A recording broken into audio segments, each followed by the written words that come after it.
అధిక బరువు అనేక సమస్యలకు కారణం. సాహితీ యోగా ఆన్లైన్ క్లాసులో జాయిన్ అవ్వండి.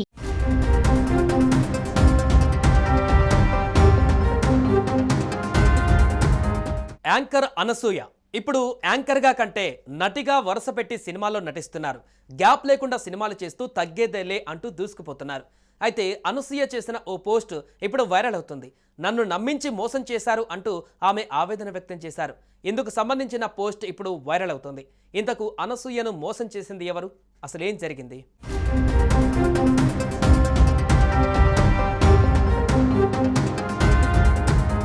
యాంకర్ అనసూయ మొదట్లో న్యూస్ రీడర్గా కెరీర్ స్టార్ట్ చేసి ఆ తర్వాత యాంకర్గా చేశారు. అనంతరం అవకాశాలు రావడంతో జబర్దస్త్ కామెడీ షోకు యాంకర్గా మారి రాణించి ఫేమస్ అయ్యారు. ఈ షో చేస్తున్న సమయంలోనే అనసూయకు సినిమా ఆఫర్లు వచ్చాయి. దీంతో ఓ పక్క యాంకర్గా చేస్తూనే మరో పక్క సినిమాలలో నటించారు. టాలీవుడ్ ప్రముఖ డైరెక్టర్గా సుకుమార్ దర్శకత్వంలో వచ్చిన రంగస్థలం, పుష్ప 2 చిత్రాల్లో నటించి మంచి మార్కులే కొట్టేశారు. అయితే నన్ను నమ్మించి నిండా మోసం చేశారని, నాలా ఎవరు మోసపోకూడదంటూ తాజాగా ఇన్స్టాలో ఓ పోస్ట్ పెట్టారు. దీంతోనే అసలు ఏం జరిగింది అంతా అంటూ చర్చించుకుంటున్నారు.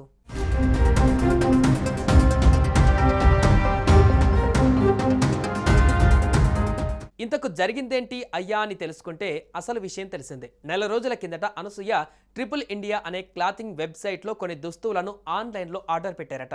ముందుగానే డబ్బులు కూడా చెల్లించారు. నెల గడిచింది. తను ఆర్డర్ పెట్టిన దుస్తువులు మాత్రం రాలేదు. ఈ విషయం పైన సదరు వెబ్సైట్ నిర్వాహకులను సంప్రదించింది. కానీ వారి నుంచి ఎలాంటి స్పందన రాకపోగా డబ్బులు కూడా తిరిగి పంపలేదు. దీంతో మొత్తానికి మోసపోయానని ఆలస్యంగా తెలుసుకున్న అనసూయ ఓ పోస్ట్ ద్వారా తనకు జరిగిన మోసాన్ని వివరించే ప్రయత్నం చేశారు.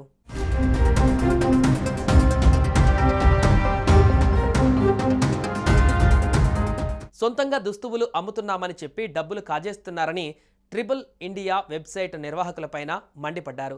దీనిపైన నేను రియాక్ట్ అవ్వొద్దని అనుకున్నా, బట్ నాలా ఎవరు మోసపోవద్దని చెప్పడానికి మాత్రమే ఈ పోస్ట్ చేసినట్లుగా అనసూయ పేర్కొన్నారు. అనసూయ చేసిన ఈ పోస్ట్ ఇప్పుడు సామాజిక మాధ్యమాలలో వైరల్ అవుతుంది. ఇదిలా ఉంటే చివరగా పుష్ప 2లో కనిపించిన ఈమె ప్రస్తుతం 2 తమిళ సినిమాలు చేస్తున్నట్లుగా తెలుస్తోంది. ఇంతేకాకుండా తెలుగులో పలు రియాలిటీ షోలలో పాల్గొంటూ కాస్త బిజీగానే ఉన్నారు.